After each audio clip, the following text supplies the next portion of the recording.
Tere! Mina olen Harvardi ülikooli Keemia Instituudi professor. Meil on tulnud klientidelt väga palju teadet, et hambapasta võib siduda väga palju kahjulikke aineid. Seetõttu oleme kokku pannud 4-liikmelise teadusmeeskonna, kes hakkab ka järgnevat probleemi täpsemalt käsitlema. Tere! Mina olen Harvardi ülikooli keemia teaduskonna doktorant. Minu tööks on uurida puhastusvahendite koostosi ja nende mõju inimestele. Nüüdseks olen viimased 2 aastat tegelenud ainult hambapastade uurimustööga. Uurimuste tulemusena on selgunud, et kaubanduses müüdavad hambapastad sisaldavad suuremal või vähemal määral tervist kahjustatavaid aineid. Nüüd ma annan Colgate'i näitel ülevaate, millised kahjulikke aineid see sisaldab. Esiteks naatriumlaurüülsulfaat. See on hambapasta vahulähe, mis pärsib inimese limaskestade tööd ja võib tekitada koguni vähki. Teiseks kahjuliku toimega aineks on limoneen. See on lõhnaaine, mis põhjustab allergiaid. See kuulub allergeensete lõhnaainete hulka, mida tuleb Euroopa Liidus pakendile märkida, kuid seda eiratakse massiliselt. Kolmandaks ja kõige ohtlikumaks aineks hambapastades on B12. See on pehmendaja ja niisutaja, mis on saastunud plii või arseeniga, mistõttu on B12 toksilise toimega.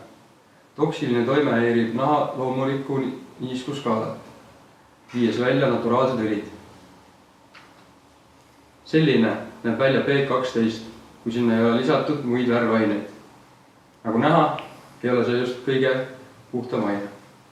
Tere! Olen tootearendusspetsialist ning viimase 2 aasta vältel olen koostööd teinud Nanofresh tiimiga.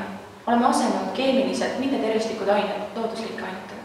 Peedi asendame külmpressitud kookosõliga, mis niisutab ning kaitseb igemeid. Limoneni asendame piparmilliõliga. See annab hea ja värske lõhna ning maitse. Naatriumlaurüülsulfaadi asendame valge sooviga. See viimane valgendab. Tere! Mina olen meie 4-liikmelises meeskonnas turundusspetsialist. Meie toode on saadaval Maakri 20A esinduskaupluses või tellitav e-poest nanonaaratus.web.com.